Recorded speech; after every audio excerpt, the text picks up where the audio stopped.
ನಮಸ್ಕಾರ. ದಿನಾಂಕ 8/3/2026ರಂದು SSLC ಮುಖ್ಯ ಪರೀಕ್ಷೆ 1ರ ಪ್ರಥಮ ಭಾಷೆ ಕನ್ನಡ ವಿಷಯದ ಪರೀಕ್ಷೆ ನಡೆದಿರುವಂಥದ್ದು.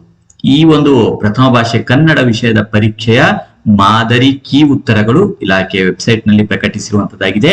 ಬನ್ನಿ ಈ ಒಂದು ವಿಡಿಯೋದಲ್ಲಿ ಕರ್ನಾಟಕ ಶಾಲಾ ಪರೀಕ್ಷೆ ಮತ್ತು ಮೌಲ್ಯ ನಿರ್ಣಯ ಮಂಡಳಿ ಮಲ್ಲೇಶ್ವರಂ ಬೆಂಗಳೂರು ಒಂದು ವೆಬ್ಸೈಟ್ ನಲ್ಲಿ ಪ್ರಕಟಿಸಿರುವಂತಹ SSLC ಮಾರ್ಚ್ ಏಪ್ರಿಲ್ 2026ರ ಪರೀಕ್ಷೆ 1ರ ಪ್ರಥಮ ಭಾಷೆ ಕನ್ನಡ ವಿಷಯದ ಮಾದರಿ ಕೀ ಉತ್ತರಗಳನ್ನ ಡಿಸ್ಕಷನ್ ಮಾಡ್ಕೊಂಡು ಬರೋಣ. ಈ ಒಂದು ಪ್ರಶ್ನೆ ಪತ್ರಿಕೆಗೆ ಇರುವಂತಹ ಗರಿಷ್ಠ ಅಂಕಗಳು 100 ಅಂಕಗಳು ಆಗಿರುವಂತದ್ದು. ಪ್ರಥಮ ಭಾಷೆ ಆಗಿರುವುದರಿಂದ 100 ಗರಿಷ್ಠ ಅಂಕಗಳ ಒಂದು ಪ್ರಶ್ನೆ ಪತ್ರಿಕೆ ಇರುವಂತದ್ದು. ಈ ಎಲ್ಲ ಪ್ರಶ್ನೆಗಳು ಉತ್ತರಿಸಿರುವಂತಹ ಮಾದರಿ ಕೀ ಉತ್ತರ ಮತ್ತು ಅಂಕಗಳ ಹಂಚಿಕೆ ಇಲ್ಲಿರುವಂತದ್ದು ಆಗಿದೆ.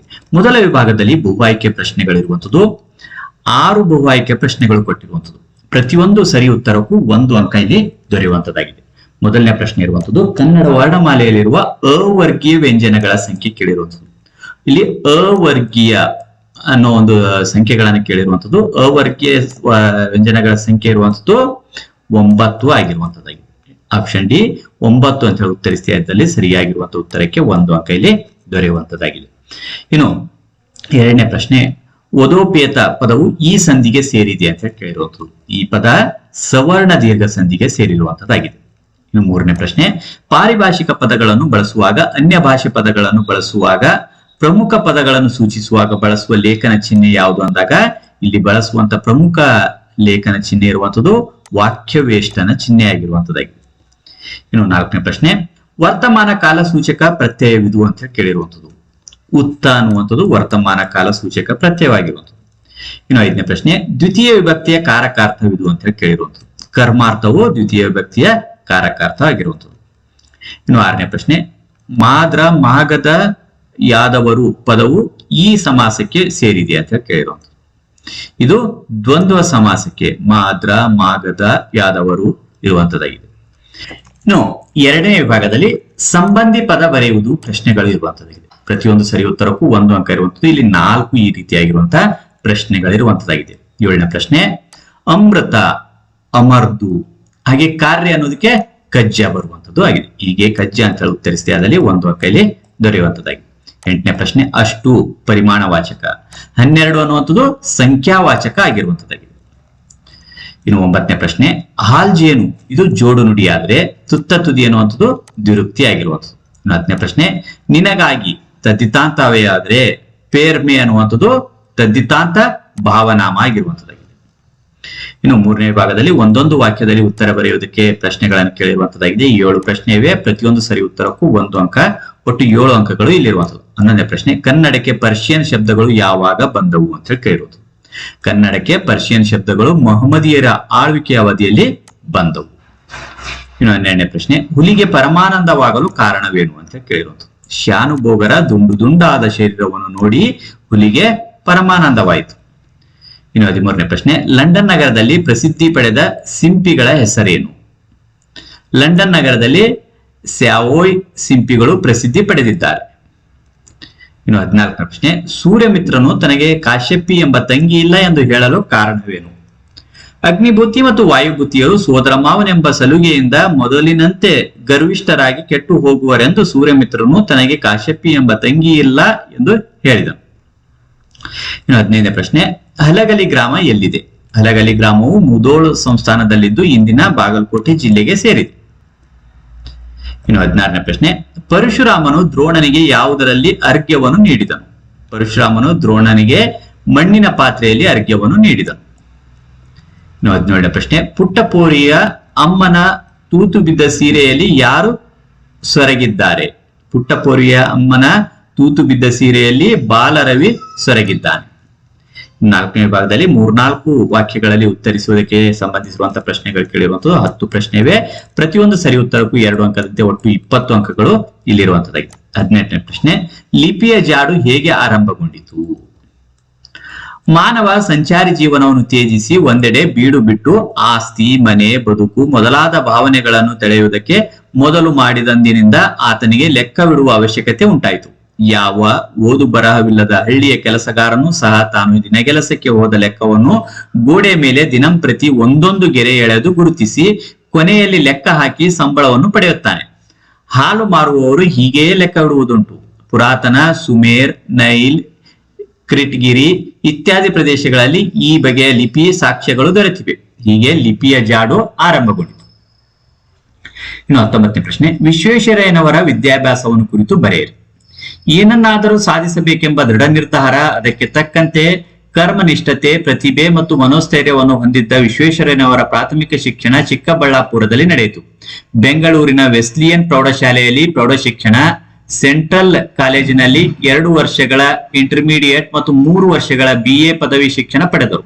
ಮೈಸೂರಿನ ದಿವಾನರಾದ ಸಿ ರಂಗಚಾರ್ಲು ಅವರಿಂದ ವಿದ್ಯಾರ್ಥಿ ವೇತನ ಸೌಲಭ್ಯ ಪಡೆದು ಪೂನಾದ ಇಂಜಿನಿಯರಿಂಗ್ ಕಾಲೇಜಿನಲ್ಲಿ ಡಿಪ್ಲೊಮಾ ಶಿಕ್ಷಣವನ್ನು ಪ್ರಥಮ ಸ್ಥಾನದಲ್ಲಿ ಪಡೆದು ಜೇಮ್ಸ್ ಬರ್ಕ್ಲಿ ಬಹುಮಾನಕ್ಕೆ ಪಾತ್ರರಾದರು.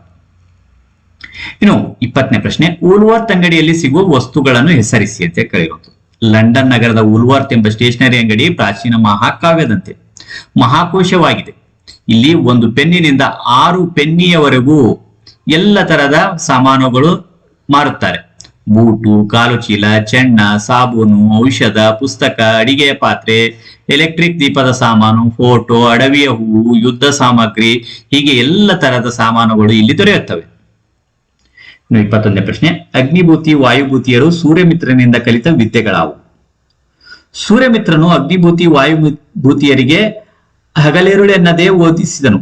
7 ವರ್ಷದೊಳಗೆ 4 ವೇದಗಳು, 6 ಅಂಗಗಳು, 18 ಧರ್ಮಶಾಸ್ತ್ರಗಳು, ಮೀಮಾಂಸೆ, ತರ್ಕಶಾಸ್ತ್ರ, ವ್ಯಾಕರಣ, ಪ್ರಮಾಣ, ಛಂದಸ್ಸು, ಅಲಂಕಾರ, ನಿಘಂಟು, ಕಾವ್ಯ, ನಾಟಕ, ಕೌಟಿಲ್ಯನ ಅರ್ಥಶಾಸ್ತ್ರ, ಸಾಮುದ್ರಿಕ, ಶಾಲಿಹೋತ್ರ, ಪಾಳಕಾಪ್ಯ, ಚರಕ, ಅಶ್ವಿನಿ ಮತ, ಅಷ್ಟಾಂಗ ಹೃದಯ, ಸುಶ್ರುತನ ವೈದ್ಯಶಾಸ್ತ್ರ, ಜ್ಯೋತಿಷ್ಯ, ಮಂತ್ರವಾದ ಮೊದಲಾದ ಶಾಸ್ತ್ರಗಳನ್ನು ಕಲಿತರು. 22ನೇ ಪ್ರಶ್ನೆ, ಹೊಸಗಾಲದ ಹಸು ಮಕ್ಕಳನ್ನು ಹಕ್ಕಿ ಹೇಗೆ ಹರಸಿದೆ? ಕಾಲವೆಂಬ ಪಕ್ಷಿ ಯುಗ ಯುಗಗಳ ಹಣೆಬರಹವನ್ನು ಅಳಿಸಿ ಹಾಕಿ ಹೊಸ ಹಣೆಬರಹವನ್ನು ಬರೆದು ಬದಲಾವಣೆಯ ಭಾಗ್ಯವನ್ನು ತೆರೆದುಕೊಟ್ಟಿದೆ. ಹೀಗೆ ರೆಕ್ಕೆ ಬೀಸುತ್ತಾ ಹಾರುತ್ತಲಿರುವ ಕಾಲವೆಂಬ ಹಕ್ಕಿ ಸರ್ವಾಧಿಕಾರಗಳ ದರ್ಪವನ್ನು ಅಡಗಿಸುತ್ತಾ ಹೊಸ ಕಾಲದ ಹಸುಮಕ್ಕಳ ಉಜ್ವಲ ಭವಿಷ್ಯಕ್ಕಾಗಿ ಹೊಸಚೇತನ ಆಶೀರ್ವಾದವನ್ನು ಮಾಡುತ್ತಾ ಶುಭ ಹಾರೈಸುತ್ತಿದೆ ಎಂದು ಕವಿ ಹೇಳಿದ್ದಾರೆ.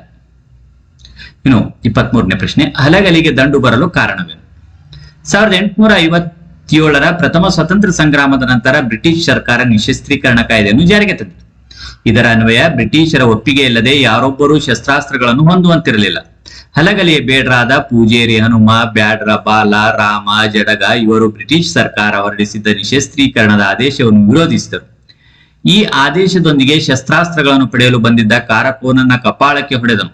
ಸಿಪಾಯಿಯನ್ನು ಹೊಡೆದುರುಳಿಸಿದರು. ಇದರಿಂದ ಕೋಪಗೊಂಡ ಕುಂಪಣಿ ಸರ್ಕಾರದ ಅಧಿಕಾರಿಗಳು ಹಲಗಲಿಯ ಬೇಡ್ರನ್ನು ಬಗ್ಗು ಬಿಡಿಯಲು ದಂಡನ್ನು ಕರೆಸಿದ್ದರಿಂದ ಹಲಗಲಿಗೆ ದಂಡು ಬಂದಿತು. ಇನ್ನು 24ನೇ ಪ್ರಶ್ನೆ, ಬಾಲಕ ಭಗತ್ ಸಿಂಗ್ ಜಲಿಯನ್ ವಾಲಾಬಾಗ್ ಹತ್ಯಾಕಾಂಡದ ಸ್ಥಳದಲ್ಲಿನ ಮಣ್ಣನ್ನು ಸಂಗ್ರಹಿಸಿದ ಬಗೆಯನ್ನು ಬರೆಯಿರಿ. ಬಾಲ್ಯದಿಂದಲೇ ದೇಶಭಕ್ತಿಯನ್ನು ಮೈಗೂಡಿಸಿಕೊಂಡಿದ್ದ ವೀರ ಬಾಲಕ ಭಗತ್ ಸಿಂಗ್ ಜಲಿಯನ್ ವಾಲಾಬಾಗ್ ಹತ್ಯಾಕಾಂಡ ನಡೆದ ಸ್ಥಳಕ್ಕೆ ಹೋಗಿ ಭಕ್ತಿಯಿಂದ ತಲೆವಾಗಿ ರಕ್ತದಿಂದ ತೊಯ್ದ ಒಂದು ಚಿಟಿಕೆ ಮಣ್ಣನ್ನು ತನ್ನ ಹಣೆಯ ಮೇಲೆ ತಿಲಕವನ್ನು ಇಟ್ಟುಕೊಂಡನು. ಕಣ್ಮುಚ್ಚಿ ಭಕ್ತಿಯಿಂದ ಕೈ ಮುಗಿದು ಹುತಾತ್ಮರಿಗೆ ಗೌರವ ಸಲ್ಲಿಸಿ ಪೂಜನೀಯವಾದ ಆ ಮಣ್ಣನ್ನು ತನ್ನ ಊಟದ ಡಬ್ಬಿಯಲ್ಲಿ ಮನೆಗೆ ತಂದನು. ಅದು ತನಗೆ ದೊರೆತ ಪಾರಿತೋಷಿಕವೆಂಬಂತೆ ತಿಳಿದು ಮಣ್ಣಿನ ಡಬ್ಬಿಯನ್ನು ಮನೆಯ ಸ್ವಚ್ಛ ಜಾಗದಲ್ಲಿಟ್ಟು ಹೂಗಳನ್ನು ಇರಿಸಿ ನಮಸ್ಕರಿಸಿ ಪೂಜಿಸತೊಡಗಿದನು. 25ನೇ ಪ್ರಶ್ನೆ, ರಾಜಕೀಯ ಸ್ವಾತಂತ್ರ್ಯದ ಮಹತ್ವವನ್ನು ತಿಳಿಸಿ. ಸರ್ಕಾರದ ಸ್ಥಾಪನೆ, ವಿಸರ್ಜನೆ ಹಾಗೂ ಶಾಸನಗಳನ್ನು ರಚಿಸುವುದಕ್ಕೆ ರಾಜಕೀಯ ಸ್ವಾತಂತ್ರ್ಯವಿದೆ. ಜನರಿಗೆ ಜೀವನ ಸ್ವಾತಂತ್ರ್ಯ, ಸಂತೋಷಾನ್ವೇಷಣೆಯನ್ನು ಒದಗಿಸಿಕೊಡುವುದು ಸರ್ಕಾರದ ಕೆಲಸ. ಸರ್ಕಾರವು ಯಾರನ್ನು ರಕ್ಷಿಸುವುದು ತನ್ನ ಕರ್ತವ್ಯವಾಗಿರುತ್ತದೆಯೋ ಅವರಿಂದಲೇ ತನ್ನ ಅಧಿಕಾರ ಬಲವನ್ನು ಪಡೆದುಕೊಳ್ಳಬೇಕಾಗಿರುತ್ತದೆ. ವಾಸ್ತವವಾಗಿ ರಾಜಕೀಯ ಸ್ವಾತಂತ್ರ್ಯ ಎಂಬುದು ಮಾನವನ ವ್ಯಕ್ತಿತ್ವ ಮತ್ತು ಸಮಾನತೆಗಳ ತತ್ವದಿಂದ ಅನುಗಮನ ಮಾಡಿದ ತತ್ವವೇ ಆಗಿದೆ. ಏಕೆಂದರೆ ರಾಜಕೀಯವಾದ ಸಮಸ್ತ ಅಧಿಕಾರವು ಜನತೆಯಿಂದಲೇ ಬರುತ್ತದೆ. 26ನೇ ಪ್ರಶ್ನೆ, ಅಜ್ಞಾನಿಗಳ ಸಂಘದ ಬಗೆಗಿನ ಅಭಿಪ್ರಾಯವನ್ನು ಅಕ್ಕ ಮಹಾದೇವಿ ತನ್ನ ವಚನದಲ್ಲಿ ಹೇಗೆ ವ್ಯಕ್ತಪಡಿಸಿದ್ದಾಳೆ? ಚನ್ನಮಲ್ಲಿಕಾರ್ಜುನನ ಭಕ್ತೆಯಾದ ಅಕ್ಕ ಮಹಾದೇವಿ ಅಜ್ಞಾನಿಗಳ ಕುರಿತು ಮಾರ್ಮಿಕವಾಗಿ ತನ್ನ ವಚನದಲ್ಲಿ ತಿಳಿಸಿದ್ದಾಳೆ. ಜಗತ್ತಿನಲ್ಲಿ ಜ್ಞಾನಿಗಳು ಹಾಗೂ ಅಜ್ಞಾನಿಗಳು ಇದ್ದಾರೆ. ಅಜ್ಞಾನಿಗಳು ಅಂದರೆ ಅರಿಯದವರೊಡನೆ ಸಂಘ ಮಾಡಿದರೆ ಕಲ್ಲನ್ನು ಹೊಡೆದು ಬೆಂಕಿಯನ್ನು ಪಡೆದಂತೆ, ಅಂದರೆ ಅಪಾಯವನ್ನು ತಮ್ಮ ಮೇಲೆ ಎಳೆದುಕೊಂಡಂತೆ. ಜ್ಞಾನಿಗಳು ಅಂದರೆ ಅರಿತವರೊಡನೆ ಸ್ನೇಹ ಮಾಡಿದರೆ ಮೊಸರನ್ನು ಕಡೆದು ಬೆಣ್ಣೆಯನ್ನು ಪಡೆದಂತೆ ಪ್ರಯೋಜನಕಾರಿಯಾಗಿರುತ್ತದೆ. ಕರ್ಪೂರದ ಗಿರಿಯು ಉರಿದಾಗ ಏನು ಉಳಿಯುವುದಿಲ್ಲ, ಹಾಗೆಯೇ ಶರಣರ ಸಂಘದಿಂದ ಎಲ್ಲ ಪಾಪಗಳು ಪರಿಹಾರವಾಗುವುದು.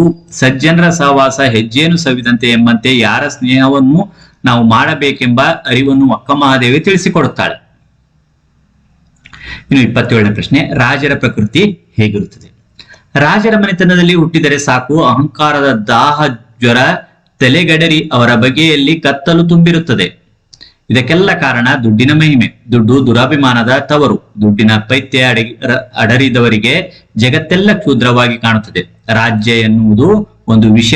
ರಾಜಾಧಿಕಾರದ ಸೋಂಕು ತಾಗಿದವರಿಗೆಲ್ಲ ಬುದ್ಧಿ ಮಂಕಾಗಿ ಬಿಡುತ್ತದೆ. ಹೀಗೆ ರಾಜರ ಪ್ರಕೃತಿ ಇರುತ್ತದೆ. ಇನ್ನು 5ನೇ ವಿಭಾಗದಲ್ಲಿ ಕವಿ ಸಾಹಿತಿಗಳ ಜನ್ಮಸ್ಥಳ, ಕಾಲ, ಕೃತಿ ಮತ್ತು ಬಿರುದು, ಪ್ರಶಸ್ತಿಗಳನ್ನು ಕುರಿತು ವಾಕ್ಯ ರೂಪದಲ್ಲಿ ಬರೆಯುವುದಕ್ಕೆ ಪ್ರಶ್ನೆಗಳು ಕೇಳಿರುವಂತದ್ದಾಗಿದೆ. ಇಲ್ಲಿ 2 ಪ್ರಶ್ನೆ ಇವೆ. ಪ್ರತಿಯೊಂದು ಸರಿ ಉತ್ತರಕ್ಕೂ 3 ಅಂಕದಂತೆ ಒಟ್ಟು 6 ಅಂಕಗಳು ಈ ವಿಭಾಗದಲ್ಲಿರುವಂತದ್ದು. ಇಲ್ಲಿ ಅಂಕಗಳ ಹಂಚಿಕೆ ಯಾವ ರೀತಿಯಾಗಿರುತ್ತೆ ಅಂತ ಹೇಳಿ ನೋಡಿದಾಗ, ಜನ್ಮಸ್ಥಳ, ಕಾಲ ಬರೆದ್ರೆ 1 ಅಂಕ, ಕೃತಿ, ಬಿರುದು, ಪ್ರಶಸ್ತಿ ಬರೆದ್ರೆ 1 ಅಂಕ, ವಾಕ್ಯ ರೂಪದಲ್ಲಿ ಬರೆಯುವುದು, ಭಾಷಾ ಶೈಲಿಗೆ 1 ಅಂಕ, ಒಟ್ಟು 3 ಅಂಕಗಳು ಹೀಗೆ ದೊರೆಯುವಂತದ್ದಾಗಿದೆ. ಇನ್ನು 28ನೇ ಪ್ರಶ್ನೆ, ಎ.ಎನ್. ಮೂರ್ತಿರಾವ್ ಆಧುನಿಕ ಕನ್ನಡದ ಪ್ರಮುಖ ಗದ್ಯ ಬರಹಗಾರರಲ್ಲಿ ಒಬ್ಬರಾದ ಶ್ರೀಯುತ ಎ.ಎನ್. ಮೂರ್ತಿರಾವ್ ಅವರು ಸಾಮಾನ್ಯ ಶಕ 1900ರಲ್ಲಿ ಮಂಡ್ಯ ಜಿಲ್ಲೆಯ ಅಕ್ಕಿ ಹೆಬ್ಬಾಳಿನಲ್ಲಿ ಜನಿಸಿದರು. ಶ್ರೀಯುತರು ಸಮಗ್ರ ಲಲಿತ ಪ್ರಬಂಧಗಳು, ಹಗಲುಗನಸುಗಳು, ಅಲೆಯುವ ಮನ, ಅಪರವಯಸ್ಕನ ಅಮೆರಿಕ ಯಾತ್ರೆ, ಮಿನುಗು ಮಿಂಚು, ಪೂರ್ವ ಸೂರಿಗಳೊಡನೆ ಚಂಡಮಾರುತ, ಚಿತ್ರಗಳು, ಪತ್ರಗಳು, ದೇವರು ಮೊದಲಾದ ಪ್ರಮುಖ ಕೃತಿಗಳನ್ನು ರಚಿಸಿದ್ದಾರೆ. ಇವರಿಗೆ ಕೇಂದ್ರ ಸಾಹಿತ್ಯ ಅಕಾಡೆಮಿ ಪ್ರಶಸ್ತಿ, ಪಂಪ ಪ್ರಶಸ್ತಿ, ಮೈಸೂರು ವಿಶ್ವವಿದ್ಯಾಲಯದ ಗೌರವ ಡಿ.ಲಿಟ್ ಪದವಿ ಲಭಿಸಿದೆ. ಇನ್ನು ರನ್ನಗೆ ಸಂಬಂಧಿಸಿದಂತೆ, ಕನ್ನಡ ಸಾರಸ್ವತ ಲೋಕದ ಕವಿ ರತ್ನತ್ರಯರಲ್ಲಿ ಒಬ್ಬನಾದ ರನ್ನನು ಬಾಗಲಕೋಟೆ ಜಿಲ್ಲೆಯ ಮುದೋಳು, ಈಗಿನ ಮುದೋಳು ಎಂಬ ಗ್ರಾಮದಲ್ಲಿ ಸಾಮಾನ್ಯ ಶಕ ಸುಮಾರು 949ರಲ್ಲಿ ಅಂದ್ರೆ 10ನೇ ಶತಮಾನದಲ್ಲಿ ಜನಿಸಿದರು. ಈತನು ಚಾಲುಕ್ಯರ ದೊರೆಯಾದ ತೈಲಪನ ಆಸ್ಥಾನದಲ್ಲಿದ್ದರು. ಇವನು ಸಾಹಸ ಭೀಮ ವಿಜಯಂ ಅಂದ್ರೆ ಗದಾಯುದ್ಧ, ಅಜಿತ ತೀರ್ಥಂಕರ, ಪುರಾಣ ತಿಲಕಂ, ಪರಶುರಾಮ ಚರಿತ, ಚಕ್ರೇಶ್ವರ ಚರಿತಂ, ರನ್ನಕಂದ ಎಂಬ ಕೃತಿಗಳನ್ನು ರಚಿಸಿದ್ದಾನೆ. ಈತನಿಗೆ ತೈಲಪನು ಕವಿ ಚಕ್ರವರ್ತಿ ಎಂಬ ಬಿರುದನ್ನು ನೀಡಿ ಗೌರವಿಸಿದ್ದಾನೆ. ಇನ್ನು 6ನೇ ವಿಭಾಗದಲ್ಲಿ ಪ್ರಸ್ತಾರ ಹಾಕಿ ಗಣ ವಿಭಾಗಿಸಿ ಛಂದಸ್ಸಿನ ಹೆಸರನ್ನ ಬರೆಯುವುದಕ್ಕೆ ಕೇಳಿರುವಂತದ್ದಾಗಿದೆ. ಪ್ರಸ್ತಾರ ಹಾಕುವುದಕ್ಕೆ 1 ಅಂಕ ಇರುತ್ತೆ, ಗಣ ವಿಭಾಗಿಸುವುದಕ್ಕೆ 1 ಅಂಕ, ಛಂದಸ್ಸಿನ ಹೆಸರು ಬರೆಯುವುದಕ್ಕೆ 1 ಅಂಕ. ಇಲ್ಲಿ ನೀವು ಗಮನಿಸಬಹುದು, ಪ್ರಸ್ತಾರ ಹಾಕಿರುವಂತದ್ದು, ಗಣ ವಿಭಾಗ ಮಾಡಿರುವಂತದ್ದು ಇದೆ. ಇದರ ಛಂದಸ್ಸು ಅಕ್ಷರ ಗಣ ಆಧಾರಿತ ಚಂಪಕಮಾಲಾ ವೃತ್ತದ ಲಕ್ಷ್ಯವಾಗಿರುವಂತದ್ದು ಆಗಿದೆ. ಇನ್ನು ಅಲಂಕಾರವನ್ನು ಹೆಸರಿಸಿ ಲಕ್ಷಣ ಬರೆಯುವುದು, ಸಮನ್ವಯ ಮಾಡುವುದಕ್ಕೆ ಪ್ರಶ್ನೆ ಕೇಳಿರುವಂತದ್ದು 3 ಅಂಕಕ್ಕೆ. ಅಲಂಕಾರವನ್ನು ಹೆಸರಿಸುವುದಕ್ಕೆ 1 ಅಂಕ ಇರುತ್ತೆ, ಲಕ್ಷಣ ಬರೆಯುವುದಕ್ಕೆ 1 ಅಂಕ, ಅಂಶಗಳನ್ನು ಗುರುತಿಸಿ ಸಮನ್ವಯಿಸುವುದಕ್ಕೆ 1 ಅಂಕ, ಒಟ್ಟು 3 ಅಂಕಗಳ ಹಂಚಿಕೆ ಈ ರೀತಿಯಾಗಿರುವಂತದ್ದಾಗಿದೆ. ಸೀತೆಯ ಮುಖ ಕಮಲ ಅರಳಿತು ಅಂತ ಹೇಳಿ ಇರುವಂತದ್ದಾಗಿದೆ. ಇಲ್ಲಿ ಅಲಂಕಾರದ ಹೆಸರು ರೂಪಕ ಅಲಂಕಾರ ಆಗಿರುವಂತದ್ದು. ಲಕ್ಷಣ ಅತಿ ಸಾಮ್ಯದಿಂದಾಗಿ ಉಪಮೇಯ ಉಪಮಾನಗಳಲ್ಲಿ ಅಭೇದವನ್ನು ಹೇಳಿ ವರ್ಣಿಸುವುದೇ ರೂಪಕ ಅಲಂಕಾರ. ಸಮನ್ವಯ ಉಪಮೇಯ ಸೀತೆ ಮುಖ, ಉಪಮಾನ ಕಮಲ. ಇಲ್ಲಿ ಉಪಮೇಯವಾದ ಸೀತೆಯ ಮುಖ ಹಾಗೂ ಉಪಮಾನವಾದ ಕಮಲ ಇವೆರಡರ ನಡುವೆ ಅಭೇದವನ್ನು ರೂಪಿಸಿರುವುದರಿಂದ ಇದು ರೂಪಕಾಲಂಕಾರದ ಲಕ್ಷ್ಯವಾಗಿದೆ. ಇನ್ನು ಗಾದೆಯನ್ನು ವಿಸ್ತರಿಸಿ ಬರೆಯಿರಿ ಕೇಳಿರುವಂತದ್ದಾಗಿದೆ. ಇಲ್ಲಿ ಅಂಕಗಳ ಹಂಚಿಕೆ, ಗಾದೆಯ ಮಹತ್ವವನ್ನು ವಿವರಣೆ ಕೊಟ್ಟರೆ 1 ಅಂಕ, ಅರ್ಥ ವಿವರಣೆಗೆ 1 ಅಂಕ, ಭಾಷೆ ಶೈಲಿಗೆ, ಪದಬಂಧಗಳಿಗೆ 1 ಅಂಕ, ಒಟ್ಟು 3 ಅಂಕದ ಹಂಚಿಕೆ ಹೀಗೆ ಇರುವಂತದ್ದಾಗಿದೆ. ಮಾತೆ ಮುತ್ತು, ಮಾತೆ ಮೃತ್ಯು, ಅಥವಾ ಸತ್ಯಕ್ಕೆ ಸಾವಿಲ್ಲ, ಸುಳ್ಳಿಗೆ ಸುಖವಿಲ್ಲ. ಇನ್ನು ಸಂದರ್ಭವನ್ನು ಸ್ವಾರಸ್ಯದೊಂದಿಗೆ ಬರೆಯುವುದಕ್ಕೆ ಪ್ರಶ್ನೆ ಕೇಳಿರುವಂತದ್ದಾಗಿದೆ. ಇಲ್ಲಿ ಅಂಕಗಳ ಹಂಚಿಕೆ ಹೇಗಿರುತ್ತೆ 3 ಅಂಕಗಳಂದಾಗ, ಕರ್ತೃ, ಆಕರ ಮತ್ತು ಪಠ್ಯದ ಹೆಸರು ಬರೆದಿರೆ 1 ಅಂಕ, ಸಂದರ್ಭ ವಿವರಣೆ ಕೊಟ್ಟರೆ 1 ಅಂಕ, ಸ್ವಾರಸ್ಯ ಮತ್ತು ಶೈಲಿಗೆ 1 ಅಂಕ, ಒಟ್ಟು 3 ಅಂಕಗಳ ಹಂಚಿಕೆ ಈ ರೀತಿಯಾಗಿರುವಂತದ್ದಾಗಿದೆ. 33ನೇ ಪ್ರಶ್ನೆ, ಶಿಕ್ಷಣವು ಸಂಜೀವಿನಿ ಎಂಬುದನ್ನು ಅರಿತಿದ್ದ ಅವರು ಶಿಕ್ಷಣದ ವಿವಿಧ ಯೋಜನೆಗಳನ್ನು ರೂಪಿಸಿದರು. ಆಯ್ಕೆ, ಪ್ರಸ್ತುತ ವಾಕ್ಯವನ್ನು ಡಿ.ಎಸ್. ಜಯಪ್ಪ ಗೌಡ ಅವರು ಬರೆದ ದಿವಾನ್ ಸರ್ ಎಂ ವಿಶ್ವೇಶ್ವರಯ್ಯನವರ ಕಾರ್ಯಸಾಧನೆಗಳು ಕೃತಿಯಿಂದ ಆಯ್ದ ಭಾಗ್ಯಶಿಲ್ಪಿಗಳು ಎಂಬ ಗದ್ಯಪಾಠದಿಂದ ಆರಿಸಿಕೊಳ್ಳಲಾಗಿದೆ. ಸಂದರ್ಭ, ನಾಲ್ವಡಿ ಕೃಷ್ಣರಾಜ ಒಡೆಯರು ಸರ್ ಎಂ ವಿಶ್ವೇಶ್ವರಯ್ಯನವರನ್ನು ಮೈಸೂರು ಸಂಸ್ಥಾನ ದಿವಾನರನ್ನಾಗಿ ನೇಮಿಸುವ ಮೂಲಕ ಹೊಸ ಮನ್ವಂತರಕ್ಕೆ ನಾಂದಿ ಹಾಡಿದರು. ನಾಡಿನ ಪ್ರಗತಿ ಶಿಕ್ಷಣದ ಮೇಲೆ ಅವಲಂಬಿತವಾಗಿರುತ್ತದೆ ಎಂಬುದನ್ನು ಅರಿತಿದ್ದ ವಿಶ್ವೇಶ್ವರಯ್ಯನವರು ಶಿಕ್ಷಣ ಕ್ಷೇತ್ರದಲ್ಲಿ ಸಾಕಷ್ಟು ಬದಲಾವಣೆಗಳನ್ನು ತಂದರು. ಪ್ರತಿಯೊಬ್ಬರಿಗೂ ಶಿಕ್ಷಣ ದೊರೆಯುವಂತಾಗಬೇಕು ಎಂದು ಪ್ರಾಥಮಿಕ ಶಿಕ್ಷಣ ನಿಬಂಧನೆಯನ್ನು ಜಾರಿ ಮಾಡಿದರು. ಇವರು ಶಿಕ್ಷಣ ಕ್ಷೇತ್ರಕ್ಕೆ ನೀಡಿದ ಕೊಡುಗೆಗಳನ್ನು ಲೇಖಕರು ತಿಳಿಸುವ ಸಂದರ್ಭದಲ್ಲಿ ಈ ಮೇಲಿನ ಮಾತು ಬಂದಿದೆ. ಇನ್ನು ಸ್ವಾರಸ್ಯ, ಸ್ವತಂತ್ರ ಪೂರ್ವ ಕಾಲದಲ್ಲೇ ಶಿಕ್ಷಣ ಮೂಲಭೂತ ಹಕ್ಕು ಎಂಬ ಪ್ರಜಾಪ್ರಭುತ್ವದ ಆಶಯ ಕಾರ್ಯಗತಗೊಳಿಸಲು ಶಿಕ್ಷಣದಲ್ಲಿ ಮಹತ್ವದ ಯೋಜನೆಗಳನ್ನು ಅನುಷ್ಠಾನಕ್ಕೆ ತಂದರು. ಒಬ್ಬ ಸಮರ್ಥ ಆಡಳಿತಗಾರರಾಗಿ ಶಿಕ್ಷಣವು ಪ್ರತಿಯೊಬ್ಬರಿಗೂ ದೊರೆಯುವಂತಾಗಬೇಕೆಂಬ ಉದ್ದೇಶದಿಂದ ವಿವಿಧ ಯೋಜನೆ ರೂಪಿಸಿ ಯಶಸ್ಸು ಪಡೆಯುವ ಅವರು ನಿಲುವು ಇಲ್ಲಿ ಸ್ವಾರಸ್ಯಪೂರ್ಣವಾಗಿ ವ್ಯಕ್ತವಾಗಿದೆ. ಇನ್ನು 34ನೇ ಪ್ರಶ್ನೆ, ಯಾವ ಜೀವಿಯು ತನ್ನಷ್ಟಕ್ಕೆ ತಾನಿಲ್ಲ? ಆಯ್ಕೆ, ಪ್ರಸ್ತುತ ವಾಕ್ಯವನ್ನು ದೇವನೂರು ಮಹಾದೇವ ಅವರು ಬರೆದ ಎದೆಗೆ ಬಿದ್ದ ಅಕ್ಷರ ಕೃತಿಯಿಂದ ಆಯ್ದ ಎದೆಗೆ ಬಿದ್ದ ಅಕ್ಷರ ಎಂಬ ಗದ್ಯಪಾಠದಿಂದ ಆರಿಸಿಕೊಳ್ಳಲಾಗಿದೆ. ಸಂದರ್ಭ, ಲೇಖಕರು ಡಾಕ್ಟರ್ ಅಶೋಕ್ ಪೈ ಅವರು ನಡೆಸಿದ ಸಂಶೋಧನಾ ಸತ್ಯದ ಬಗ್ಗೆ ತಿಳಿಸುತ್ತಾ, ಕೆಲವರು ಒಂದು ಕೊಠಡಿಯಲ್ಲಿ ದೂರದರ್ಶನ ವೀಕ್ಷಣೆ ಮಾಡುತ್ತಿರುತ್ತಾರೆ. ಇದರ ಅರಿವಿಲ್ಲದೆ ಮತ್ತೊಂದು ಜನ ಪಕ್ಕದ ಕೊಠಡಿಯಲ್ಲಿ ಮಾತನಾಡುತ್ತಾ ಕುಳಿತಿರುತ್ತಾರೆ. ದೂರದರ್ಶನದಲ್ಲಿ ಬರುವ ದುಃಖದ ಭಾವನೆ ಹಾಗೂ ಸಂತೋಷದ ಭಾವನೆ ಪಕ್ಕದ ಕೊಠಡಿಯಲ್ಲಿ ಕುಳಿತಿರುವವರಲ್ಲಿಯೂ ಮೂಡುತ್ತದೆ ಎಂದು ಲೇಖಕರು ವಿವರಿಸುವ ಸಂದರ್ಭದಲ್ಲಿ ಮೇಲಿನ ಮಾತು ಬಂದಿದೆ. ಇನ್ನು ಸ್ವಾರಸ್ಯ, ವಿಶ್ವದಲ್ಲಿರುವ ಯಾವುದೇ ಜೀವಿಗಳು ತಮ್ಮಷ್ಟಕ್ಕೆ ತಾವಿಲ್ಲ. ಒಬ್ಬ ವ್ಯಕ್ತಿ ಅಥವಾ ಒಂದು ಜೀವಿಗೆ ಆಗುವ ದುಃಖ, ದುಮ್ಮಾನ, ಸಂತೋಷ ಪರಿಸರದಲ್ಲಿ ಉಸಿರಾಡುವ ಎಲ್ಲ ಜೀವಿಗಳಲ್ಲೂ ಕಂಪನವನ್ನು ಉಂಟು ಮಾಡುತ್ತದೆ ಎಂಬ ಭಾವ ಸ್ವಾರಸ್ಯಪೂರ್ಣವಾಗಿ ವ್ಯಕ್ತಗೊಂಡಿದೆ. ಇನ್ನು 35ನೇ ಪ್ರಶ್ನೆ, ನಾನು ಯುದ್ಧ ಮಾಡುವ ಮೂರ್ಖರ ಕಡೆಯವನಲ್ಲ. ಆಯ್ಕೆ, ಪ್ರಸ್ತುತ ವಾಕ್ಯವನ್ನು ಸಾರಾ ಅಬೂಬ್ಕರ್ ಅವರು ಬರೆದ ಚೆಪ್ಪಲಿಗಳು ಕೃತಿಯಿಂದ ಆಯ್ದ ಯುದ್ಧ ಎಂಬ ಗದ್ಯಪಾಠದಿಂದ ಆರಿಸಿಕೊಳ್ಳಲಾಗಿದೆ. ಸಂದರ್ಭ, ರಾಹೀಲನು ತನ್ನ ರಕ್ಷಣೆಗಾಗಿ ಒಂಟಿ ಮನೆಯ ಸಮೀಪ ತೆರಳಿ, ದಯವಿಟ್ಟು ಬಾಗಿಲು ತೆಗೆಯಿರಿ, ನಾನು ಗಾಯಗೊಂಡಿದ್ದೇನೆ ಎಂದು ಮನೆಯ ಬಾಗಿಲು ತಟ್ಟುತ್ತಾ ಹೇಳಿದನು. ಕೇಳಿಸಿಕೊಂಡ ಮುದುಕಿಯು ಕೋಪದಿಂದ ಎಲ್ಲರ ದೇಹಕ್ಕೂ ಮನಸ್ಸಿಗೂ ಗಾಯ ಮಾಡುವುದೇ ಯುದ್ಧದ ಪರಿ ತಾನೆ ಎಂದು ಗೊಣಗಿಕೊಂಡಳು. ಬಾಗಿಲು ತೆಗೆದು ಯಾರಪ್ಪ ನೀನು ಎಂದು ಪ್ರಶ್ನಿಸಿದ ಸಂದರ್ಭದಲ್ಲಿ ರಾಹೀಲನು ಈ ಮೇಲಿನ ಮಾತನ್ನು ಹೇಳಿದನು. ಸ್ವಾರಸ್ಯ, ಜನಸಾಮಾನ್ಯರಲ್ಲಿ ಯುದ್ಧದ ಬಗೆಗಿರುವ ತಿರಸ್ಕಾರ, ಯುದ್ಧದಿಂದಾಗುವ ಕೆಡಕುಗಳು, ಯುದ್ಧದಲ್ಲಿ ನೊಂದವರು, ಧರ್ಮ ಭಿನ್ನತೆ, ದೇಶ ಭಿನ್ನತೆ, ವೈರಿ ಮಿತ್ರ ಎಂಬುದನ್ನು ಪರಿಗಣಿಸದೆ ಪರಸ್ಪರರು ಸಂಕಷ್ಟ ಪರಿಹಾರಕ್ಕೆ, ರಕ್ಷಣೆಗೆ ಮುಂದಾಗುವ ಮಾನವೀಯ ಮೌಲ್ಯಯುತ ನಡವಳಿಕೆಗಳು ಇಲ್ಲಿ ಮನೋಜ್ಞವಾಗಿ ಮೂಡಿಬಂದಿವೆ. ಇನ್ನು 36ನೇ ಪ್ರಶ್ನೆ, ಮುಗಿಲಿಗೆ ರೆಕ್ಕೆಗಳೊಡೆದವೋ ಅಣ್ಣ. ಆಯ್ಕೆ, ಪ್ರಸ್ತುತ ಸಾಲನ್ನು ದ.ರಾ. ಬೇಂದ್ರೆಯವರು ಬರೆದ ಗರಿ ಕೃತಿಯಿಂದ ಆಯ್ದ ಹಕ್ಕಿ ಹಾರುತ್ತಿದೆ ನೋಡಿದಿರಾ ಎಂಬ ಪದ್ಯಪಾಠದಿಂದ ಆರಿಸಿಕೊಳ್ಳಲಾಗಿದೆ. ಸಂದರ್ಭ, ವರಕವಿ ಬೇಂದ್ರೆಯವರು ಚಲನಶೀಲವಾದ ಕಾಲದ ಗತಿಯನ್ನು ಹಾರುವ ಹಕ್ಕಿಗೆ ಸಮೀಕರಿಸಿ ವರ್ಣಿಸುತ್ತಾ, ಕಾಲವೆಂಬ ಹಕ್ಕಿಯ ಗಾತ್ರ ಬಹಳ ದೊಡ್ಡದು. ಹಕ್ಕಿಯು ನೀಲಾಗಸದ ಬಣ್ಣವನ್ನೇ ಹೊಂದಿದೆ. ವೇಗವಾಗಿ ಹಾರುವ ಹಕ್ಕಿಯ ರೆಕ್ಕೆಗಳು ವಿಸ್ತಾರವಾದ ಮುಗಿಲಿಗೆ ರೆಕ್ಕೆಗಳು ಮೂಡಿದಂತಿದೆ. ರೆಕ್ಕೆಯನ್ನು ಬಡಿಯುತ್ತಾ ನಕ್ಷತ್ರಗಳ ಮಾಲೆಯನ್ನು ಧರಿಸಿಕೊಂಡು ಸೂರ್ಯ ಚಂದ್ರರನ್ನೇ ತನ್ನ ಕಣ್ಣುಗಳಾಗಿ ಹೊಂದಿರುವ ಕಾಲವೆಂಬ ಹಕ್ಕಿ ವೇಗವಾಗಿ ಹಾರುತ್ತಿದೆ ಎಂದು ಹೇಳುವ ಸಂದರ್ಭದಲ್ಲಿ ಈ ಮೇಲಿನ ಮಾತು ಬಂದಿದೆ. ಸ್ವಾರಸ್ಯ, ಕಾಲಾಯ ತಸ್ಮೈ ನಮಃ, ಕಾಲದ ಗತಿಗೆ ಎಲ್ಲರೂ ತಲೆಬಾಗಲೇಬೇಕು. ಕಾಲದ ವ್ಯಾಪ್ತಿ ಭೂಮಿ ಆಕಾಶಗಳಲ್ಲಿ ವ್ಯಾಪಿಸಿಕೊಂಡಿದೆ. ಕಾಲ ಎಲ್ಲವನ್ನೂ ತನ್ನ ತೆಕ್ಕೆಯಲ್ಲಿ ಮರೆಮಾಚುವಷ್ಟು ಶಕ್ತಿಶಾಲಿಯಾಗಿದೆ. ಕಾಲವನ್ನು ಹಕ್ಕಿಯ ಹಾರುವಿಕೆಯ ಸಹಜ ಕ್ರಿಯೆಯೊಂದಿಗೆ ಸಮೀಕರಿಸಿ ವರ್ಣಿಸಿರುವುದು ಸ್ವಾರಸ್ಯಪೂರ್ಣವಾಗಿ ಮೂಡಿ ಬಂದಿದೆ. ಇನ್ನು 37ನೇ ಪ್ರಶ್ನೆ, ಹಸುರಾದುದು ಕವಿಯಾತ್ಮಂ. ಪ್ರಸ್ತುತ ಸಾಲನ್ನು ಕುವೆಂಪುರವರು ಬರೆದ ಪಕ್ಷಿಕಾಶಿ ಕೃತಿಯಿಂದ ಆಯ್ದ ಹಸುರು ಎಂಬ ಪದ್ಯಪಾಠದಿಂದ ಆರಿಸಿಕೊಳ್ಳಲಾಗಿದೆ. ಸಂದರ್ಭ, ಕವಿಯ ಹುಟ್ಟೂರಾದ ಕವಿಶೈಲದಲ್ಲಿ ನವರಾತ್ರಿಯಲ್ಲಿ ಎಲ್ಲಿ ನೋಡಿದರೂ ಹಸುರು, ಆಗಸ, ಮುಗಿಲು, ಗದ್ದೆಯ ಬಯಲು, ಬೆಟ್ಟ, ಕಣಿವೆ, ಸಂಜೆಯ ಬಿಸಿಲು, ಎಲ್ಲರಿನ ತಂಪು, ಹೂವಿನ ಕಂಪು, ಹಕ್ಕಿಯ ಕೊರಲಿಂಪು, ಹೀಗೆ ಎಲ್ಲೆಡೆಯೂ ಹಸುರನ್ನು ಕಾಣುತ್ತಲಿರುವ ಕವಿ ಪ್ರಕೃತಿಯ ಹಸುರಿನೊಂದಿಗೆ ಲೀನವಾಗುತ್ತಿರುವ ಸಂದರ್ಭದಲ್ಲಿ ಈ ಮೇಲಿನ ಮಾತು ಬಂದಿದೆ. ಸ್ವಾರಸ್ಯ, ಪಂಚೇಂದ್ರಿಯಗಳಿಗೆ ಅನುಭವಕ್ಕೆ ಬರುವ ಪ್ರಕೃತಿಯ ಸೌಂದರ್ಯ ಕ್ರಮೇಣ ಆತ್ಮಾನುಭೂತಿಯ ಮಟ್ಟಕ್ಕೆ ಏರುವುದು ಕುವೆಂಪು ಅಂತಹ ರಸ ಋಷಿಗೆ, ರಸತಪಸ್ವಿಗೆ ಮಾತ್ರ ಸಾಧ್ಯ. ಪ್ರಕೃತಿಯೊಂದಿಗೆ ಲೀನವಾಗುವ ಕವಿಯ ಅದ್ವೈತ ಮನಸ್ಥಿತಿ ಇಲ್ಲಿ ಸ್ವಾರಸ್ಯಪೂರ್ಣವಾಗಿ ವ್ಯಕ್ತಗೊಂಡಿದೆ. ಇನ್ನು 38ನೇ ಪ್ರಶ್ನೆ, ದೃಪದಂ ಕಡುಸಿಗ್ಗು ಮಾಡಿದಂ. ಆಯ್ಕೆ, ಪ್ರಸ್ತುತ ಸಾಲನ್ನು ಕವಿ ಪಂಪ ಬರೆದ ವಿಕ್ರಮಾರ್ಜುನ ವಿಜಯಂ ಕೃತಿಯಿಂದ ಆಯ್ದ ಕೆಮ್ಮನೆ ಮೀಸೆವತ್ತನೆ ಎಂಬ ಪದ್ಯಪಾಠದಿಂದ ಆರಿಸಿಕೊಳ್ಳಲಾಗಿದೆ. ಸಂದರ್ಭ, ದ್ರೋಣನು ದೃಪದನ ಅರಮನೆಯ ಒಳಗೆ ಬಲವಂತದಿಂದ ಪ್ರವೇಶಿಸಿ ದೃಪದನನ್ನು ಕುರಿತು, ನೀನು ನಾನು ಜೊತೆಯಲ್ಲಿ ವಿದ್ಯಾಭ್ಯಾಸ ಮಾಡಿದ್ದು ತಿಳಿದಿಲ್ಲವೇ ಎಂದಾಗ, ನೀನು ಯಾರೆಂಬುದು ನನಗೆ ತಿಳಿದಿಲ್ಲ, ನನ್ನನ್ನು ಅದೆಲ್ಲಿ ಕಂಡಿದೆಯೋ, ರಾಜನಿಗೂ ಬ್ರಾಹ್ಮಣನಿಗೂ ಸ್ನೇಹ ಇರಲು ಸಾಧ್ಯವೇ? ಮನುಷ್ಯರಾದವರು ಇಷ್ಟು ನಾಚಿಕೆಗೆಟ್ಟವರು ಇರುತ್ತಾರೆಯೇ ಎಂದು ದೃಪದನು ದ್ರೋಣನನ್ನು ಹೀಯಾಳಿಸುವ ಸಂದರ್ಭದಲ್ಲಿ ಈ ಮೇಲಿನ ಮಾತು ಬಂದಿದೆ. ಸ್ವಾರಸ್ಯ, ಐಶ್ವರ್ಯವು ಬಂದಾಗ ವ್ಯಕ್ತಿ ಅಹಂಕಾರದಿಂದ ಕುರುಡಾಗಿ ಸಂಬಂಧಗಳನ್ನೆಲ್ಲ ಮರೆತು ಮೃಗನಂತೆ ವರ್ತಿಸುತ್ತಾನೆ. ಅಧಿಕಾರದ ಮದಾಂಧತೆ ಅಹಂ ವ್ಯಕ್ತಿತ್ವವನ್ನು ಹೇಗೆ ಬದಲಿಸುವುದೆಂಬುದು ಇಲ್ಲಿ ಸ್ವಾರಸ್ಯಪೂರ್ಣವಾಗಿ ವ್ಯಕ್ತಗೊಂಡಿದೆ. ಇನ್ನು ಪದ್ಯಭಾಗ ಪೂರ್ಣ ಮಾಡುವುದಕ್ಕೆ 4 ಅಂಕದ ಪ್ರಶ್ನೆ ಇಲ್ಲಿರುವಂತದ್ದಾಗಿದೆ. ಪ್ರತಿಯೊಂದು ಸರಿ ಸಾಲಿಗೂ ಉತ್ತರಿಸಿದೆ ಆದಲ್ಲಿ ಒಂದೊಂದು ಅಂಕ ದೊರೆಯುವಂಥದ್ದು ಆಗಿದೆ. ಪದ್ಯ ಈ ರೀತಿಯಾಗಿರುವಂತದನ್ನ ನೀವು ಗಮನಿಸಬಹುದು. 2 ಪದ್ಯಗಳು ಇಲ್ಲಿ ಕೊಟ್ಟಿರುವಂತದ್ದಾಗಿದೆ. ಇಲ್ಲಿ ಕಲುಷಿತವಾದಿ ಜಲ, ನದಿ ಜಲಗಳಿಗೆ ಅನ್ನೋ ಒಂದು ಪದ್ಯ, ಇನ್ನು ಮತಗಳೆಲ್ಲವೂ ಪಥಗಳು ಅನ್ನೋ ಒಂದು ಪದ್ಯದ ಸಾಲುಗಳು ಇರುವಂತದ್ದಾಗಿ.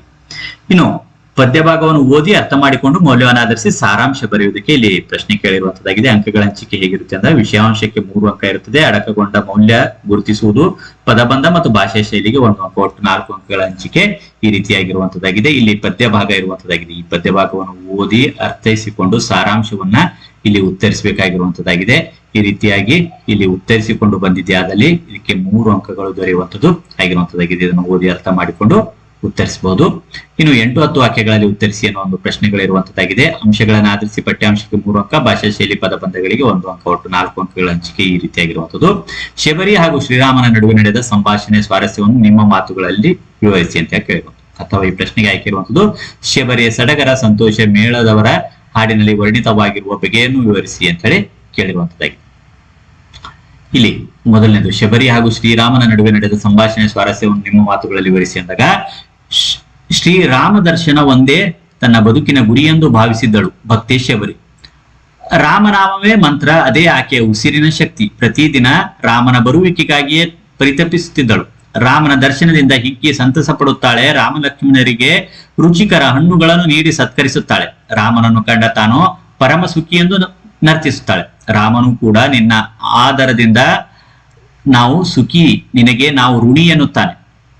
ಶಬರಿಯು ಕಣ್ಣೀರು ತುಂಬಿಕೊಂಡು ನನ್ನ ಜಾಡನ್ನು ಹಿಡಿದು ಬಂದು ಸಂತಸ ನೀಡಿದಿರಿ. ಹಸಿವು ತೃಷೆ ಹಿಂಗಿತೆ, ನಾನೊಬ್ಬಳು ಬಡವಿ, ನನ್ನ ಮೇಲೆ ಮರುಕ ತೋರಿದಿರಿ ಎನ್ನುತ್ತಾಳೆ. ನಿನ್ನ ಆತಿಥ್ಯದಲ್ಲಿ ಸ್ವಲ್ಪವೂ ಕೊರತೆ ಇಲ್ಲ. ನಮ್ಮ ಅರಮನೆಗಿಂತ ನಿನ್ನ ಆಶ್ರಮವೇ ಚಂದ. ನಿನ್ನ ಮನೆಯೇ ನಮ್ಮ ಮನೆ, ನೀನೇ ತಾಯಿಯಂತೆ ಎಂದು ರಾಮ ಹೇಳಿದಾಗ, ನಿನ್ನ ರೂಪದಂತೆ ನಿನ್ನ ಮಾತು ಕೂಡ ಸುಂದರ ಹಾಗೂ ಉದಾರ. ನಾನು ಧನ್ಯಳಾದೆ. ಸಿದ್ಧರಾದ ಮತಂಗರ ವರ ನನಗೆ ಫಲಿಸಿತು. ನಿಮ್ಮನ್ನು ಕಂಡ ಪುಣ್ಯ, ಗುರುಪೂಜೆಯನ್ನು ಮಾಡಿದ ಪುಣ್ಯ ನನಗೆ ಇಂದು ಲಭಿಸಿತು. ನನ್ನ ಚಿಂತೆಯೆಲ್ಲ ಹಿಂಗಿ ಹೋಯಿತು ಎನ್ನುತ್ತಾಳೆ. ಶ್ರೀರಾಮನು ನಿನ್ನ ಗುರುಗಳ ಮಹಿಮೆಯನ್ನು ಬಲ್ಲೆನು. ನಿನ್ನಂತ ಶಿಷ್ಯ ಪ್ರೀತಿಯನ್ನು ಪಡೆದ ಶಾಂತಮೂರ್ತಿಗಳಾದ ಅವರೇ ಧನ್ಯರು. ಅಪಾರ ದುಃಖವನ್ನು ಮರೆಸಿ ಶಾಂತಿ ನೀಡುವ ಈ ವನದಲ್ಲಿ ಪ್ರೇಮದ ಶುದ್ಧ ಸ್ವರೂಪವೇ ನೀನು ಎಂದು ಹೇಳುತ್ತಾನೆ. ನನ್ನನ್ನು ಏಕೆ ಹೊಗಳುವೆ ರಾಮ? ಎಲ್ಲ ಗುರುಗಳ ಕರುಣೆ. ನೀವು ನನ್ನವರಿಗೂ ಬಂದು ದರ್ಶನವಾಗಿ ನೀಡಿದ ಕರುಣೆ, ಸಿದ್ಧರು ತಿಳಿಸಿದ ಮಾತು ಇಂದು ನನಗೆ ಸತ್ಯವಾಯಿತು. ಈ ಭವಬಂಧನದಿಂದ ಮುಕ್ತಿ ಪಡೆಯಲು ಸಮಯ ಬಂದಿದೆ. ನಿನಗಾಗಿ, ನಿನ್ನ ದರ್ಶನಕ್ಕಾಗಿ ಹಂಬಲಿಸುತ್ತಿದ್ದೇನು. ಅದು ಪೂರ್ಣವಾಯಿತು. ಬಂಧ ಮುಕ್ತಳಾಗಲು ನನಗೆ ಅನುಮತಿ ನೀಡು ಎನ್ನುತ್ತಾಳೆ. ಆಗ ರಾಮ ತಾಯಿಯಂತೆ ನಮ್ಮನ್ನು ಪ್ರೀತಿಸಿ ಆದರಿಸಿ ಈಗ ಸಾವಿನ ಮಾತು ಏಕೆ? ಇಷ್ಟು ಪ್ರೀತಿ ನೀಡಿದ ನಿನಗೆ ಮರಣವೂ ನಮ್ಮ ಕಾಣಿಕೆ ಆಯಿತಲ್ಲ ಎಂದು ದುಃಖಪಡುತ್ತಾನೆ. ಮರಣವಲ್ಲ ಮುಕ್ತಿ ಪ್ರಭು, ಇದೇ ನನ್ನ ಪ್ರತಿಜ್ಞೆ. ಇದರಿಂದ ನನ್ನ ಜನ್ಮ ಸಾರ್ಥಕವಾಗುತ್ತದೆ ಎನ್ನುತ್ತಾಳೆ. ಶಬರಿಯ ಭಕ್ತಿಗೆ ಮನಸೋತು ಶ್ರೀರಾಮ ಆಶೀರ್ವದಿಸಿದಾಗ ಶಬರಿಯು ಬಲವೊಂದು ಬಂದು ಯಜ್ಞಕುಂಡವನ್ನು ಪ್ರವೇಶಿಸುತ್ತಾಳೆ. ಇನ್ನು ಇದಕ್ಕೆ ಅಥವಾ ಪ್ರಶ್ನೆಯ ಉತ್ತರವನ್ನು ಗಮನಿಸಿದಾಗ, ರಾಮನ ದರ್ಶನಕ್ಕಾಗಿ ಹಗಲಿರುಳು ಹಂಬಲಿಸುತ್ತಿದ್ದ ಶಬರಿಗೆ ರಾಮನ ದರ್ಶನವಾದಾಗ ಆಕೆಯ ಸಂತಸ, ಸಡಗರ, ಸಂಭ್ರಮಕ್ಕೆ ಪಾರವೇ ಇರಲಿಲ್ಲ. ರಾಮ ಬಂದು ನಿಂತಿರುವುದನ್ನು ಕಂಡ ಶಬರಿ ಅವನ ಬಳಿ ಹೋಗಿ ಅವನನ್ನು ಮುಟ್ಟುತ್ತಾಳೆ. ನೀ ರಾಮನೇ ಮಹಾಪುರುಷ ಎಂದು ಪ್ರಶ್ನಿಸುತ್ತಾಳೆ. ಹತ್ತಿರ ಹೋಗಿ ಅವನ ಪಾದಗಳಿಗೆ ನಮಸ್ಕರಿಸುತ್ತಾಳೆ. ಅವನ ಕೈ ಹಿಡಿದು ಕರೆದುಕೊಂಡು ಬರುತ್ತಾಳೆ. ಅಯ್ಯೋ, ಇಂದು ಏನೂ ಸಿದ್ಧತೆಯೇ ಆಗಿಲ್ಲ, ನಿನ್ನೆಯಷ್ಟು ಚಂದವಿಲ್ಲ ಎಂದು ಬೇಸರಿಸುತ್ತಾಳೆ. ರಾಮ ಲಕ್ಷ್ಮಣರನ್ನು ಆಸನದ ಮೇಲೆ ಕೂರಿಸಿ ಸುವಾಸನೆಯುಳ್ಳ ಹೂಮಾಲೆಯನ್ನು ಅವರ ಕೊರಳಿಗೆ ಹಾಕಿ ಸಂಭ್ರಮಿಸುತ್ತಾಳೆ. ರುಚಿಯಾದ ಹಣ್ಣುಗಳನ್ನು ತಿನ್ನಲು ನೀಡುತ್ತಾಳೆ. ತನ್ನ ಸಂತಸವನ್ನು ಪ್ರಕಟಪಡಿಸಲು ಇಂದು ನಾನೇ ಪರಮಸುಖಿ, ಆಸೆಯೆಲ್ಲ ತೀರಿ ಹಾಯಾಗಿರುವೆನು. ನೌಕೆ ಕಡಲ ತೀರವನ್ನು ತಲುಪಿದ ಹಾಗೆ ಹಂಬಲವು ಈಡೇರಿ ಹಾಯಾಗಿದ್ದೇನೆ. ನಿಮ್ಮನ್ನು ನೋಡಿ ನನ್ನ ಮನವು ಸಂತಸದಿಂದ ತುಂಬಿದೆ. ನಿಮ್ಮನ್ನು ಸತ್ಕರಿಸಿದ ನಾನು ಸುಖಿ. ನನಗೆ ಇಂದು ನಾಳೆ ಏನೂ ಇಲ್ಲ. ನಿಮ್ಮ ದರ್ಶನದಿಂದ ಉಂಟಾಗಿರುವ ನಲಿವು ಚಿರವಾದುದೆಂದು ಸಂಭ್ರಮದಿಂದ ಹಾಡಿ ನರ್ತಿಸುತ್ತಾಳೆ. ಹೀಗೆ ಶಬರಿಯ ಸಡಗರ, ಸಂತೋಷ, ಮೇಳದವರ ಹಾಡಿನಲ್ಲಿ ವ್ಯಕ್ತಗೊಂಡಿದೆ. ಇನ್ನು 42ನೇ ಪ್ರಶ್ನೆ. ಕೃಷ್ಣನು ಭೇದ ತಂತ್ರವನ್ನು ಬಳಸಿ ಕರ್ಣನಿಗೆ ಒಡ್ಡಿದ ಆಮಿಷಗಳನ್ನು ಸಂಗ್ರಹಿಸಿ ಬರೆಯಿರಿ ಅಂತ ಕೇಳಿರುವುದು. ಈ ಪ್ರಶ್ನೆಗೆ ಅಥವಾ ಆಯ್ಕೆ ಇರುವಂತದ್ದು, ಕೃಷ್ಣನಿಂದ ಜನ್ಮ ರಹಸ್ಯವನ್ನು ಕೇಳಿ ಪಾಂಡವರಿಗೆ ಅಪಾಯವಾಗದಂತೆ ನಿರ್ಧಾರ ಕೈಗೊಳ್ಳುವ ಕರ್ಣನ ಮನಸ್ಥಿತಿಯನ್ನು ಕುರಿತು ಬರೆಯಿರಿ ಅಂತ ಕೇಳಿರುವುದು. ಇಲ್ಲಿ ಕೃಷ್ಣನ ಭೇದ ತಂತ್ರವನ್ನು ಬಳಸಿ ಕರ್ಣನಿಗೆ ಒಡ್ಡಿದ ಆಮಿಷಗಳನ್ನು ಸಂಗ್ರಹಿಸಿ ಬರೆಯಿರಿ ಅನ್ನೋ ಒಂದು ಪ್ರಶ್ನೆಯ ಉತ್ತರವನ್ನು ಗಮನಿಸಿದಾಗ, ಧರ್ಮ ಪಕ್ಷಪಾತಿಯೂ ಕಪಟ ನಾಟಕ ಸೂತ್ರಧಾರಿಯೂ ಆದ ಶ್ರೀಕೃಷ್ಣನು ಸಂಧಿಯ ನೆಪದಲ್ಲಿ ದುರ್ಯೋಧನನ ಬಲವನ್ನು ಕುಗ್ಗಿಸುವ ಸಲುವಾಗಿ ಮೊದಲು ವಿದುರನಲ್ಲಿಗೆ ಹೋಗಿ ಆತನು ಯುದ್ಧದಿಂದ ವಿಮುಖನಾಗುವಂತೆ ಮಾಡುತ್ತಾನೆ. ಕೃಷ್ಣ ಸಂಧಾನ ವಿಫಲವಾದಾಗ ಕರ್ಣನನ್ನು ರಥದಲ್ಲಿ ಕೂರಿಸಿಕೊಂಡು ಜನ್ಮ ರಹಸ್ಯವನ್ನು ತಿಳಿಸಿ ಕರ್ಣನಿಗೆ ಹಲವು ಆಸೆ ಆಮಿಷಗಳನ್ನು ಒಡ್ಡುತ್ತಾನೆ. ನಿಮಗೂ ಯಾದವರು ಕೌರವರಿಗೂ ಭೇದವಿಲ್ಲ. ನೀನು ನಿಜವಾಗಿ ಈ ಭೂಮಿಗೆ ಒಡೆಯನಾಗಬೇಕು. ಆದರೆ ನಿನಗೆ ಇದರ ಅರಿವಿಲ್ಲ ಎಂದು ಕೃಷ್ಣನು ಕರ್ಣನ ಕಿವಿಯಲ್ಲಿ ಉಭಯವನ್ನು ಬಿತ್ತಿದನು. ಕುಂತಿಯು ಪಡೆದ 5 ಮಂತ್ರಗಳಲ್ಲಿ ಮೊದಲಿಗೆ ನೀನು, ನಿನ್ನ ನಂತರ ಧರ್ಮರಾಯ, ಮೂರನೆಯ ಆತ ಕಲಿಭೀಮ, ಅರ್ಜುನನು 4ನೇಯವನಾಗಿ ಜನಿಸಿದನು. ಬಳಿಕ 5ನೆಯ ಮಂತ್ರದಲ್ಲಿ ಮಾದ್ರಿಯಲ್ಲಿ ನಕುಲ ಸಹದೇವರಿಬ್ಬರು ಜನಿಸಿದರು. ನಿನ್ನನ್ನು ಹಸ್ತಿನಾಪುರ ರಾಜ್ಯದ ರಾಜನನ್ನಾಗಿ ಮಾಡುವೆನು. ಪಾಂಡವ ಕೌರವ ರಾಜರು ನಿನ್ನನ್ನು ಓಲೈಸುವರು. ನಿನಗೆ 2 ವಂಶದವರು ಮರು ಮಾತನಾಡದೆ ಸೇವೆಯನ್ನು ಮಾಡುವರು. ಅದನ್ನು ಬಿಟ್ಟು ನೀನು ದುರ್ಯೋಧನನ ಬಾಯಂಜಲಿಗೆ ಕೈಗೊಳ್ಳುವುದು ಸರಿಯೇ? ನಿನ್ನ ಎಡಭಾಗದಲ್ಲಿ ಕೌರವರು, ಬಲಭಾಗದಲ್ಲಿ ಪಾಂಡವರು, ಎದುರಿಗೆ ಮಾತ್ರ ಮಾಗದ ಯಾದವಾದಿಗಳು ಇರುತ್ತಾರೆ. ಇವರ ಮಧ್ಯದಲ್ಲಿ ನೀನು ರಾಜ್ಯಸಭೆಯಲ್ಲಿ ಶೋಭಿಸುವ ವಿಶೇಷ ಸೊಬಗನ್ನು ತೊರೆದು ದುರ್ಯೋಧನನನ್ನು ಕರೆದಾಗ ಒಡೆಯ ಅಪ್ಪಣೆ ಎನ್ನಲು ನಿನಗೆ ಕಷ್ಟವಾಗುವುದಿಲ್ಲವೇ ಎನ್ನುತ್ತಾನೆ. ಧರ್ಮ ರಕ್ಷಣೆಗೆ ಮುಂದಾದ ಕೃಷ್ಣನು ಧರ್ಮ ಪಾಂಡವರ ಪರ ಇದ್ದುದರಿಂದ ಪಾಂಡವರಿಗೆ ಯಾವುದೇ ಅಪಾಯವಾಗಬಾರದೆಂದು ನಿರ್ಧರಿಸಿ ಕರ್ಣನಿಗೆ ಆತನ ಜನ್ಮ ರಹಸ್ಯ ತಿಳಿಸುತ್ತಾನೆ. ಹೀಗೆ ಕೃಷ್ಣನು ಭೇದ ತಂತ್ರವನ್ನು ಬಳಸಿ ಕರ್ಣನಿಗೆ ಹಲವು ಆಮಿಷಗಳನ್ನು ಒಡ್ಡುತ್ತಾನೆ. ಇನ್ನು ಇದಕ್ಕೆ ಅಥವಾ ಪ್ರಶ್ನೆ ಇರುವಂತದ್ದು. ಅಥವಾ ಪ್ರಶ್ನೆ ಉತ್ತರ: ಮಹಾಭಾರತದಲ್ಲಿ ಪಾಂಡವರ ಪಾಲಿನ ರಾಜ್ಯವನ್ನು ನೀಡಲು ದುರ್ಯೋಧನ ನಿರಾಕರಿಸುತ್ತಾನೆ.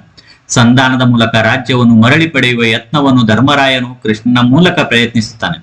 ದುರ್ಯೋಧನನ ಹಠದಿಂದ ಸಂಧಾನ ತಿರಸ್ಕೃತವಾದಾಗ ಯುದ್ಧ ಅನಿವಾರ್ಯವಾಗುತ್ತದೆ. ಧರ್ಮ ಪ್ರತಿಷ್ಠಾಪನೆಗಾಗಿ ಕೃಷ್ಣನು ಶತ್ರುಗಳ ಬಲವನ್ನು ಕುಗ್ಗಿಸುವ ಭೇದ ತಂತ್ರವನ್ನು ಪ್ರಯೋಗಿಸಲಾರಂಭಿಸುತ್ತಾನೆ. ಆ ಮೂಲಕ ಕರ್ಣನನ್ನು ತನ್ನ ರಥದಲ್ಲಿ ಕೂರಿಸಿಕೊಂಡು ಅವನ ಜನ್ಮ ವೃತ್ತಾಂತವನ್ನು ಹೇಳುತ್ತಾನೆ. ಅಲ್ಲದೆ ಪಾಂಡವರಲ್ಲಿ ಹಿರಿಯನಾದುದರಿಂದ ಸಾಮ್ರಾಜ್ಯಕ್ಕೆ ನೀನೇ ಅಧಿಪತಿಯಾಗುವೆ ಎಂಬ ಆಮಿಷವನ್ನು ಒಡ್ಡುತ್ತಾನೆ. ಕೃಷ್ಣನ ಮಾತುಗಳನ್ನು ಸಮಾಧಾನದಿಂದ ಕೇಳಿದ ಕರ್ಣನು ತನ್ನ ಜನ್ಮ ವೃತ್ತಾಂತವನ್ನು ತಿಳಿದು ಕುರುಪತಿಯಾದ ದುರ್ಯೋಧನೆಗೆ ಕೇಡಾಯಿತು ಎಂದು ತನ್ನ ಮನದೊಳಗೆ ನೊಂದುಕೊಳ್ಳುತ್ತಾನೆ. ಕೃಷ್ಣನ ಆಮಿಷದಿಂದ ಕರ್ಣನ ಕೊರಳಿನ ರಕ್ತನಾಳಗಳು ಹಿಗ್ಗಿದವು. ಕಂಬನಿಯು ರಭಸದಿಂದ ಮುನ್ನುಗ್ಗಿ ಬಂದು ಬಹಳ ನೊಂದ. ಹರಿಯ ಹಗೆತನ ಹೊಗೆ ಕಾಣಿಸಿಕೊಳ್ಳದೆ ಸುಡದೆ ಬಿಡುವುದಿಲ್ಲ. ನನ್ನ ಜನ್ಮ ರಹಸ್ಯ ತಿಳಿಸಿ ಕೊಂದನು. ಹೆಚ್ಚಿಗೆ ಹೇಳಲು ಏನೂ ಇಲ್ಲ ಎಂದು ಮೌನಿಯಾದನು. ಮಾತಾಡದೆ ಮೌನಿಯಾಗಿದ್ದ ಕರ್ಣನನ್ನು ಕುರಿತು ನಿನ್ನ ಮನಸ್ಸಿನಲ್ಲಾದ ತಲ್ಲಣಗಳೇನು ಚಿಂತಿಸಬೇಡ. ನಿನ್ನ ಅಪದೆಸೆಯನ್ನು ನಾನು ಬಯಸುವುದಿಲ್ಲ. ಆದರೆ ಮರುಳುತನ ಮಾಡಬೇಡ ಎಂದು ಕೃಷ್ಣ ಹೇಳಿದಾಗ ಸಿಟ್ಟಿಗೆದ್ದ ಕರ್ಣ, ಮರಳು ಮಾಧವ, ಈ ಭೂಮಿಯ ರಾಜ್ಯದ ಸಿರಿ ಸಂಪತ್ತಿಗೆ ನಾನು ಸೋಲುವುದಿಲ್ಲ. ಕೌರವರು ಮತ್ತು ಪಾಂಡವರು ಸೇವಕರಾಗುವುದು ನನಗೆ ಇಷ್ಟವಿಲ್ಲ. ನನ್ನನ್ನು ಸಾಕಿ ಸಲುಹಿದ ದೊರೆ ದುರ್ಯೋಧನನ ಶತ್ರುಗಳ ಶಿರವನ್ನು ಕಡಿದು ಅರ್ಪಿಸಬೇಕೆಂಬ ಉತ್ಸಾಹದಲ್ಲಿದ್ದೆ. ಆದರೆ ನೀನು ಜನ್ಮ ರಹಸ್ಯವನ್ನು ಹೇಳಿ ದುರ್ಯೋಧನನನ್ನು ಕೊಂದು ಬಿಟ್ಟೆ ಎಂದು ತನ್ನ ಮನಸ್ಸಿನಲ್ಲಾದ ನೋವನ್ನು ಕೃಷ್ಣನ ಬಳಿ ಹೇಳಿಕೊಳ್ಳುತ್ತಾನೆ. ಪಾಂಡವರ ರಕ್ಷಣೆಗೆ ನಿಂತ ಕೃಷ್ಣ ಒಂದು ಕಡೆ ಸ್ವಾಮಿನಿಷ್ಠೆಗೆ ಬದ್ಧನಾದ ಕರ್ಣ, ಇನ್ನೊಂದು ಕಡೆ ಪ್ರಲೋಭನೆಗೆ ಒಳಗಾಗದೆ ಅಸಹಾಯಕನಾದ ಸ್ಥಿತಿಯಲ್ಲಿ ನೋವು ಸಂಕಟದಿಂದ ಬಳಲುತ್ತಾನೆ. ಕರುಣೆ, ಉದಾತ್ತತೆ, ದಾನ, ಶೌರ್ಯಕ್ಕೆ ಹೆಸರಾಗಿದ್ದ ಕರ್ಣನ ವ್ಯಕ್ತಿತ್ವದ ಹಿರಿಮೆ ವ್ಯಕ್ತವಾಗಿದೆ. ಇನ್ನು ಗದ್ಯ ಭಾಗವನ್ನು ಓದಿಕೊಂಡು ಪ್ರಶ್ನೆಗಳಿಗೆ ಉತ್ತರಿಸಿ ಅಂತ ಕೇಳಿರುವಂಥದ್ದು. ಇಲ್ಲಿ 4 ಅಂಕಕ್ಕೆ ಇರುವಂತದ್ದಾಗಿದೆ. 43ನೇ ಪ್ರಶ್ನೆ ಇಲ್ಲಿ ಗದ್ಯ ಭಾಗವನ್ನು ಕೊಟ್ಟಿರುವಂತದ್ದಾಗಿದೆ. ಇದನ್ನು ಓದಿ ಅರ್ಥ ಮಾಡಿಕೊಂಡು ಇಲ್ಲಿರುವಂತಹ ಪ್ರಶ್ನೆಗಳಿಗೆ ಉತ್ತರಿಸಬೇಕಾಗಿರುವಂತದ್ದಾಗಿದೆ. ಇಲ್ಲಿ 2 ಪ್ರಶ್ನೆಗಳಿರುವಂಥದ್ದು. ಸುಬ್ಬುಲಕ್ಷ್ಮಿಯವರು ಶಾಲೆಯನ್ನು ಬಿಡಲು ಕಾರಣವೇನು? ರಾಜ್ಯಸಭಾ ಸದಸ್ಯರಾಗಿ ಎಂಬ ಕೋರಿಕೆ ಬಂದಾಗ ಸುಬ್ಬುಲಕ್ಷ್ಮಿಯವರ ಪ್ರತಿಕ್ರಿಯೆಯನ್ನು ತಿಳಿಸಿ ಅಂತ ಕೇಳಿರುವಂತದ್ದಾಗಿದೆ. ಈ 2 ಪ್ರಶ್ನೆಯ ಉತ್ತರಗಳು ಈ ರೀತಿಯಾಗಿ ಇಲ್ಲಿರುವಂತದನ್ನ ನೀವು ಸ್ಟಡಿ ಮಾಡ್ಕೊಳ್ಬಹುದಾಗಿರುವಂತದ್ದಾಗಿದೆ. ಇನ್ನು 44ನೇ ಪ್ರಶ್ನೆ: ನಿಮ್ಮನ್ನು ಚಿಕ್ಕಮಗಳೂರಿನ ಸರ್ಕಾರಿ ಪ್ರೌಢಶಾಲೆಯ ವಿದ್ಯಾರ್ಥಿನಿ ನೇಹಾ ಎಂದು ಭಾವಿಸಿಕೊಂಡು ಜಿಲ್ಲೆಯಲ್ಲಿ ಸ್ಪರ್ಧಾತ್ಮಕ ಪರೀಕ್ಷೆಗಳಿಗೆ ಉಚಿತ ತರಬೇತಿ ಕೇಂದ್ರವನ್ನು ಸ್ಥಾಪಿಸುವಂತೆ ಕೋರಿ ಮಾನ್ಯ ಶಿಕ್ಷಣ ಸಚಿವರಿಗೆ ಪತ್ರವನ್ನು ಬರೆಯಿರಿ ಅಂತ ಕೇಳಿದರು. ಇನ್ನು ಈ ಪ್ರಶ್ನೆಗೆ ಅಥವಾ ಪ್ರಶ್ನೆ ಆಯ್ಕೆ ಇರುವಂತದ್ದು: ನಿಮ್ಮನ್ನು ಶಿವಮೊಗ್ಗದ ಸರ್ಕಾರಿ ಪ್ರೌಢಶಾಲೆಯ ವಿದ್ಯಾರ್ಥಿ ದಿಗಂತ್ ಎಂದು ಭಾವಿಸಿಕೊಂಡು ಶಾಲೆಯಲ್ಲಿ ಆಚರಿಸಿದ ಗ್ರಂಥ ಸಪ್ತಾಹ ಕಾರ್ಯಕ್ರಮವನ್ನು ಕುರಿತು ಬಳ್ಳಾರಿಯಲ್ಲಿ ವಾಸವಾಗಿರುವ ಶ್ರೀನಿವಾಸ್ ಎಂಬ ಹೆಸರಿನ ತಂದೆಗೆ ಪತ್ರವನ್ನು ಬರೆಯಿರಿ ಅಂತ ಕೇಳಿರುವಂತದ್ದು. ಇಲ್ಲಿ ಈ ಪತ್ರಕ್ಕೆ ಅಂಕಗಳ ಹಂಚಿಕೆ ಹೇಗಿರುತ್ತೆ ಅಂತ ಅಂದಾಗ, ಇಂದ, ಗೆ, ಸಂಬೋಧನೆ, ವಿಷಯ ಬರೆದ್ರೆ 1 ಅಂಕ, ಪತ್ರದ ಒಡಲು ವಿಷಯ ನಿರೂಪಣೆಗೆ 1 ಅಂಕ, 2 ಅಂಕ, ವಂದನೆಯೊಂದಿಗೆ ಮುಕ್ತಾಯ, ಇಂತಿ, ಸ್ಥಳ, ದಿನಾಂಕ ಬರೆದಿರುವ 1 ಅಂಕ, ಭಾಷಾ ಶೈಲಿಗೆ, ಪದ ಬಳಕೆಗೆ, ವಿನ್ಯಾಸಕ್ಕೆ 1 ಅಂಕ, ಒಟ್ಟು 5 ಅಂಕಗಳ ಹಂಚಿಕೆ ಇರುವಂತದ್ದು.